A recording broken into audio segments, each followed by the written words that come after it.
Assalamualaikum warahmatullahi wabarakatuh. Alhamdulillahi wa kafa.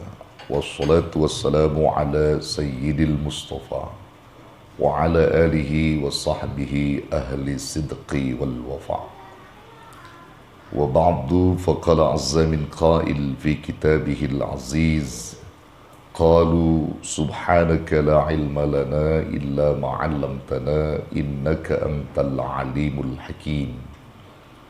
Nawayna at-ta'alluma wat-ta'lim wat-tadhakkura wat-tadhkir wan-naf'a wal-intifa' wal-ifadata wal-istifadah wal-hatha 'ala at-tamassuki bi kitabillahi wa sunnati rasulih wad-du'a ila al-huda wad-dilalata 'ala al-khair ibtigha'a wajhillahi wa mardatihi wa qurbihi wa sawabih. Para pencinta ilmu yang hadir di majlis ini, yang insya Allah semuanya selalu dirahmati, dimuliakan, dicintai dan diridhai Allah Jalla Jalaluhu. Kita bersyukur kepada Allah atas segala karunia nikmat yang telah banyak dilimpahkan kepada kita, terkhusus nikmat iman Islam, nikmat kesehatan, dan nikmat kesempatan. Semua nikmat itu berkumpul pada diri kita dan kita bisa wujudkan apa yang menjadi amaliyah kebaikan kita di malam ini. Kita langkahkan kaki kita, kita satukan niat kita untuk mendapatkan ilmu yang bermanfaat dan mendapatkan ridho dari Allah Subhanahu wa Ta'ala. Semoga kiranya apa yang menjadi niat dan tujuan kita itu diijabah oleh Allah Subhanahu wa Ta'ala, sehingga ini semua menjadi amaliyah kebaikan kita di saat kita berjumpa dengan Allah Jalla Jalaluhu. Saudaraku, setelah kita uraikan bagaimana konsep kebaikan dalam hidup manusia, bahkan prinsip-prinsip yang dapat mendatangkan keselamatan manusia, maka kali ini kita ingin sampaikan dan kita ingin pahami tentang perkara-perkara yang bila berkumpul menjadi satu, maka diri kita akan selamat dunia dan akhirat. Bahkan di samping itu kita termasuk golongan orang-orang yang takwa dan orang-orang yang dicintai oleh Allah Subhanahu wa Ta'ala. Berangkat dari pertanyaan seorang anak kepada ayah, dalam hal ini adalah putra daripada Luqmanul Hakim, ketika ia bertanya kepada ayahnya tentang hal-hal yang perlu dimiliki, bahkan yang pantas dimiliki oleh seseorang, apa saja itu.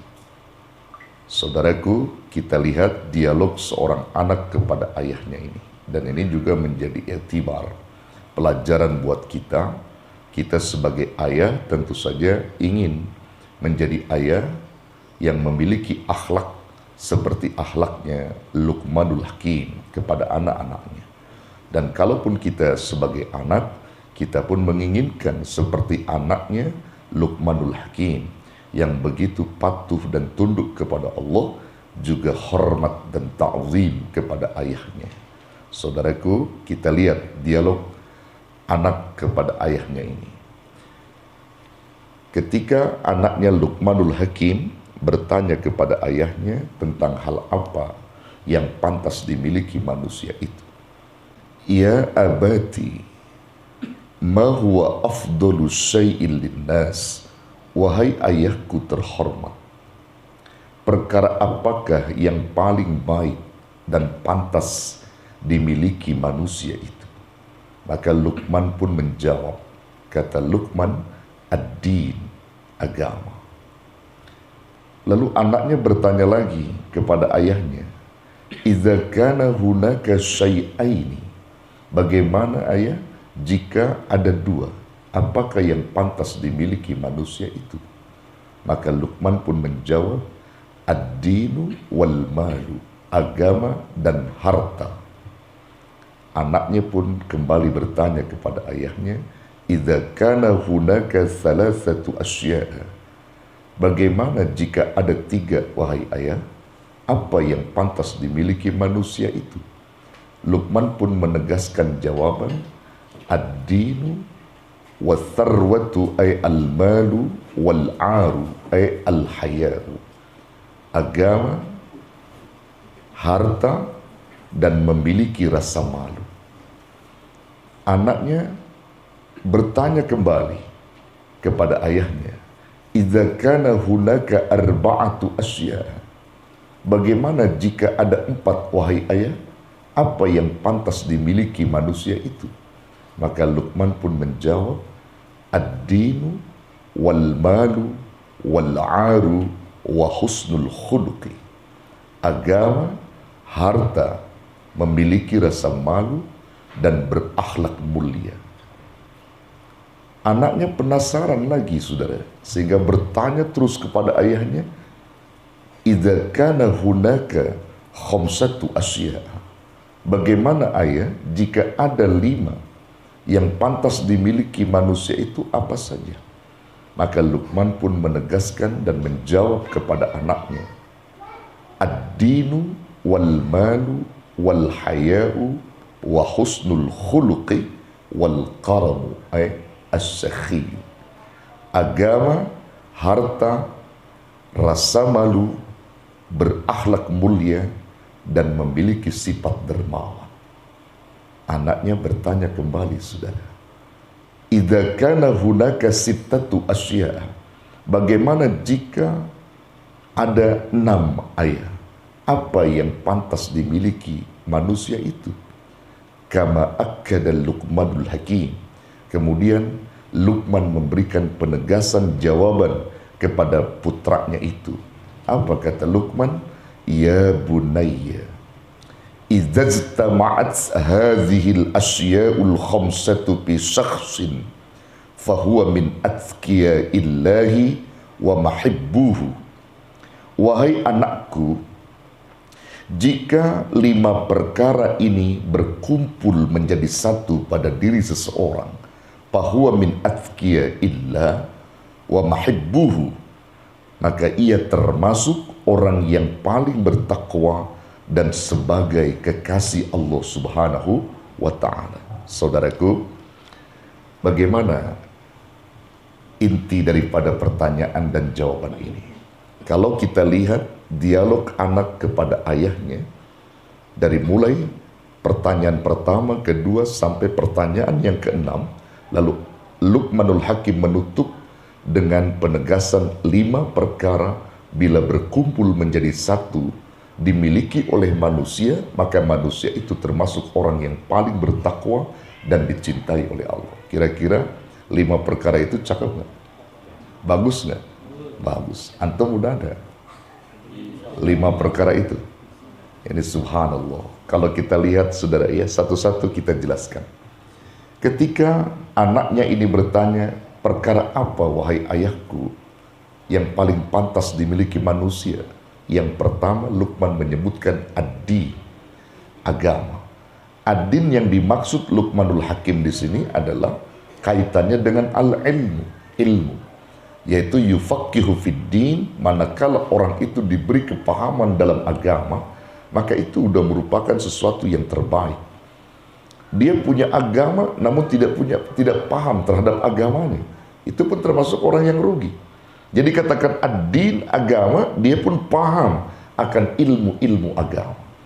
Dan agama merupakan panduan yang langsung dari Allah Subhanahu wa ta'ala. Manakala ia mau dibimbing dan dipandu oleh Allah melalui ajaran agamanya, maka beruntunglah dia. Artinya ini manusia memiliki agama yang dimaksud, dia paham dalam urusan agama. Dia paham di dalam persoalan ibadah di dalam agamanya. Ketika Allah perintahkan ia solat, dia paham tentang ilmu solat. Ketika Allah perintahkan ia berpuasa, ia paham dengan ilmu puasa. Ketika Allah perintahkan ia bersedekah, dia paham dengan ilmu sedekah. Artinya orang ini diberi kepahaman yang utuh kepada Allah, dari Allah Subhanahu wa ta'ala. diberi paham oleh Allah dalam agamanya itu. Udah ada belum, saudara? Udah ada belum? Insya Allah. Ad-din, agama. Belum cukup orang memiliki ad-din, agama, yang menjadi panduan Allah Subhanahu wa Ta'ala. Dalam hal ini tentunya adalah agama Islam. Karena di dalam Al-Quran sudah dipastikan dan jelas ketika Allah firmankan dalam surah Al-Imran ayatnya 85, wa may yabtaghi ghairal islami dina fala yuqabbala minhu wa huwa fil akhirati minal khasirin. Siapa orang yang mencari selain daripada Islam sebagai agama, jadi dia mencari agama selain agama Islam, fala yuqbala minhu, maka dia tidak akan pernah diterima dalam segala kebaikan yang mereka lakukan, tidak akan pernah diterima. Wa huwa fil akhirati minal khasirin, dan dia termasuk di akhirat itu golongan orang-orang yang rugi. Jadi Islam itu sebenarnya yang memberikan penghargaan bahkan keuntungan bagi kita. Di saat Islam sebagai agama, lalu kita patuh dan tunduk terhadap ajaran Islam itu sendiri. Terlebih kita paham dalam persoalan agama Islam yang berkait kepada ilmu-ilmu Allah. Maka itu keuntungan yang luar biasa bagi diri kita. Mudah-mudahan saudara masuk di dalamnya. Amin. Ya Rabbal Alamin. Nah, lalu kemudian, belum cukup hal ini, saudara. Manusia miliki yang kedua ketika menjadi pertanyaan anaknya, kalau dua apa yang dimiliki ayah? Maka Luqman menambahkan wal malu, dan harta. Agama dan harta. Jadi harta ini juga penting dalam urusan kehidupan kita. Kita mesti memiliki harta. Harta yang dimaksud ini apa? Harta yang dimaksud, kita menyebutkan bahwa harta itu adalah uang. Begitu ya. Ya, itu bagian daripada harta. Rumah, harta. Mobil, harta. Motor, harta. Kemudian apa lagi? Tanah, harta. Kontrakan, harta. Ruko, harta. Keluarga, harta. Keluarga kita juga harta, saudara. Makanya keluarga itu termasuk harta yang paling berharga. Orang kalau dia punya keluarga, itu kemuliaan. Dan setiap orang mesti ada keluarga yang terdiri dari ayah, ibu, anak. Keluarga yang tentu saja kalau keluarga itu termasuk harta yang paling berharga, kita sebagai imam dalam hal ini nahkodanya menginginkan istri dan anak-anak kita selamat. Betul? Orang beriman tidak pernah ingin masuk surga seorang diri, tapi dia akan merekrut dan mengajak istri dan anak-anaknya. Seorang imam ingin menyelamatkan istri dan anak-anaknya, dan tidak pernah ingin anak dan istrinya itu terjerumus ke dalam api neraka. Ya ayyuhalladzina amanu qu anfusakum wa ahlikum nar. Wahai orang-orang beriman, jaga dirimu dan keluargamu dari siksa api neraka. Itu wasiat Allah kepada orang beriman. Jadi keluarga merupakan harta yang paling berharga milik kita, yang kita harus jaga itu semua, dan kita harus selamatkan istri dan anak-anak kita dari siksa api neraka. Nah, saudaraku, memang harta zahir itu seperti uang. Kalau kita sekarang membutuhkan uang, betul nggak? Butuh uang nggak? Butuh. Namun uang itu bukan segala-galanya dalam hidup kita. Tapi segala-galanya mesti pakai uang. Kira-kira yang betul gimana ngomongnya? Uang itu bukan segala-galanya, tapi segala-galanya mesti pakai uang. Jadi yang benar yang mana? Nah, saudara yang dirahmati Allah, kita punya uang, itu merupakan harta yang apabila kita miliki harta keuangan itu dengan benar, maka kita akan diuntungkan oleh Allah. Namun ketika harta itu kita miliki dengan cara yang tidak benar, terlebih kita tidak pernah bersihkan harta itu melalui zakat dan sedekah, maka itu akan melilit kita kelak di saat kita berada berjumpa dengan Allah Subhanahu wa Ta'ala. Harta kita yang kita kikirkan itu akan melilit di leher kita, saudara. Berarti bukan beruntung orang punya harta yang demikian.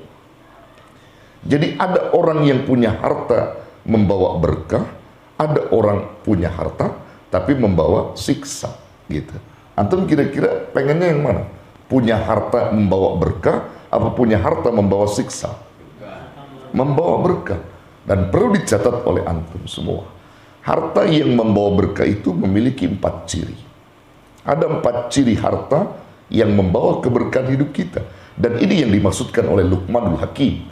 Di saat punya agama, kepahaman dalam agama, lalu punya harta yang dapat membawa keberkahan hidup kita. Maka disebutkan bahwa harta yang berkah itu ada cirinya. Ada 4 ciri harta yang membawa berkah hidup kita. Al-khosaisul arba'ur ra'isiyah lil kanzil mubarak.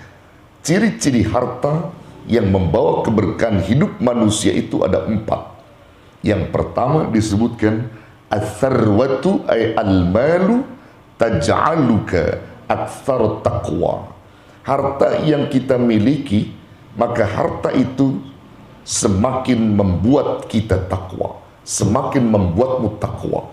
Jadi kamu punya harta, tapi kamu semakin tunduk dan patuh kepada Allah. Berarti harta yang kau miliki itu adalah harta yang berkah. Antum punya 5 kontrakan. Kontrakan itu adalah hartamu. Namun ketika kau miliki kontrakan itu, kamu semakin dekat dengan Allah. Ditambah lagi semakin dekat dengan Allah. Bahkan hartamu itu, kontrakan-kontrakanmu itu adalah membawa berkah. Kenapa? Karena kamunya semakin dekat dengan Allah. Tapi sebaliknya, ketika harta kita itu melimpah, namun semakin jauh kita dari Allah, berarti harta kita tidak membawa berkah. Na'udzubillah, summa na'udzubillah. Jadi cirinya apa? Harta yang kita miliki semakin mendorong kita untuk takwa, takut kepada Allah Subhanahu wa Ta'ala. Berarti dia selalu mengeluarkan harta itu pada jalan Allah. 1. Yang kedua, ciri harta yang membawa berkah hidup seseorang itu adalah yamnahuka syu'ura bil amani. Mereka memiliki harta tapi dapat memberimu rasa aman. Kamu punya harta memberimu rasa aman. Punya harta semakin aman. Ada nggak orang banyak harta tapi gelisah? Ada nggak? Ada nggak? Ada. Itu tandanya hartanya nggak berkah. Boleh jadi dia mengambil harta itu dari cara-cara yang diharamkan oleh Allah. Boleh jadi. Hartanya miliaran di bank, tapi tidak membuat mereka tenang. Membuat mereka gelisah dan gundah. Itu tandanya dia punya harta tidak membawa berkah. Rukuknya ada 20, kontrakannya ada 50, tapi tidak membuat mereka tenang, tetap gelisah dan gundah. Itu tandanya kontrakan yang dia miliki, ruko yang dia miliki tidak membawa berkah dalam hidup dia. Boleh jadi hasil ruko itu atau ruko yang dibangunnya dari harta-harta yang haram, bisa jadi. Nah, itu tandanya nggak berkah, nggak berkah. Makanya perlu dicatat oleh kita. Nanti pada hari kiamat kita nggak pernah bergeser kaki kita selangkah pun sebelum ditanya oleh Allah dengan 4 pertanyaan. Salah satunya adalah min aina tasaba wa fima anfaqa. An malih min aina tasaba wa fima anfaqa. Allah akan bertanya tentang harta yang selama ini kita dapat, dari mana kau peroleh dan kemana kau belanjakan atau kau salurkan. Itu penting, saudara. Kalau kau dapat dari perkara yang halal atas keringatmu dan kamu taat, namun kamu keluarkan pada jalan Allah, kau belanjakan di jalan Allah, itu harta berkah. Ada orang ngambil dari harta yang haram, caranya haram, misalnya menipu, merampok, korupsi dan seterusnya, lalu dia salurkan ke masjid dan ke musola. Itu sama saja nggak berkah. Biasanya kalau harta haram, jalannya juga haram. Artinya ketika keluarnya juga haram. Nah, yang bagus harta yang halal, keluarnya pada perkara yang halal. Ada orang mencari harta yang halal tapi dikeluarkan pada yang haram. Ada nggak? Ada, cuman sedikit, saudara. Nah, biasanya kalau orang yang cenderung berbuat keharaman dari harta yang dimilikinya, karena proses pencariannya juga sudah jelas keharamannya, maka itu cepat dia melakukan pada hal-hal yang haram. Naudzubillah, kita tidak pernah ingin menjadi kelompok manusia yang seperti itu. Jadi harta yang kita miliki ini akan memberi rasa aman kepada kita. Maka itulah yang disebut harta membawa berkah. Kemudian ciri yang ketiga, harta yang membawa berkah dalam hidupmu adalah sajja'aka 'alal 'amalil khairi. Harta yang kamu miliki mendorongmu untuk beramal kebaikan. Jadi kalau kamu punya harta tapi gemar untuk beramal gitu, gemar beramal, jadi mau berbagi dengan orang lain, mau berbagi dengan rumah Allah, mau berbagi dengan yatim, mau berbagi dengan sosial dan seterusnya, itu tandanya hartamu berkah. Jadi mudah untuk mengeluarkan harta yang kita miliki pada jalan Allah, itu tanda harta yang bawa berkah. Tidak kikir kepada harta, saudara ya. Itu ciri yang ketiga. Ciri yang keempat, harta membawa berkah dalam hidupmu manakala ziyadatul imtinan. Harta itu dapat meningkatkan rasa syukurmu kepada Allah Subhanahu wa taala. Jadi semakin diberi, semakin ditambah oleh Allah, semakin kamu bersyukur kepada Allah. Kamu bertambah harta, semakin bersyukur kepada Allah. Itu tandanya harta yang bawa berkah. Jadi agama, kemudian harta, ini yang pantas dimiliki manusia. Kemudian yang ketiga adalah wal haya, memiliki rasa malu, atau wal aru, memiliki rasa malu. Orang kalau sudah punya agama, paham ilmu-ilmu agama, lalu dia punya harta, memiliki rasa malu, sungguh luar biasa. Malu kalau dia berbuat maksiat, malu kalau dia meninggalkan taat, malu kalau dia melakukan perbuatan-perbuatan yang diharamkan oleh Allah. Dia malu kepada Allah. Ini orang yang luar biasa. Banyak orang yang gak punya malu sama Allah. Betul. Melakukan perbuatan dosa biasa saja, meninggalkan sholat biasa saja, sholat tak ada beban di situ. Itu tandanya orang gak punya malu. Yang demikian, kita gak mau jadi orang yang demikian. Kita pengennya malu kita tinggi kepada Allah, baik kita waktu sendiri maupun di saat kita ramai. Kita malu kepada Allah kalau berbuat maksiat atau sesuatu yang mengundang murkanya Allah Subhanahu wa ta'ala. Kemudian yang keempat yang dimiliki manusia itu adalah wa husnul khuluq. Wa husnul khuluq, memiliki agama, kemudian memiliki harta, memiliki rasa malu, dan memiliki akhlak yang mulia. Kita butuh akhlak mulia, karena Allah pun senang melihat hamba-hambanya berakhlak mulia. Makanya disebutkan Nabi apa? Akmalul mu'minina imanan ahsanuhum khulqa. Orang-orang mukmin yang paling sempurna imannya adalah mereka yang paling bagus akhlaknya. Jadi kita jangan ngaku-ngaku sempurna beriman kalau kita gak punya akhlak mulia. Jadi orang mukmin yang paling sempurna imannya, mereka adalah orang yang paling bagus akhlaknya, baik akhlak kepada Allah maupun akhlak kepada sesama manusia. Tuh. 4. Yang kelima adalah orang itu memiliki kedermawanan. Ada sifat berbagi, sifat kasih sayang kepada sesama, dermawan. Dia punya harta, selalu ingin dikeluarkan pada jalan Allah. Bila 5 ini berkumpul menjadi satu, maka ini akan memberikan poin penting dalam hidup kita. Dan kita termasuk digolongkan orang-orang yang paling takwa kepada Allah dan orang yang dicintai Allah Subhanahu wa ta'ala.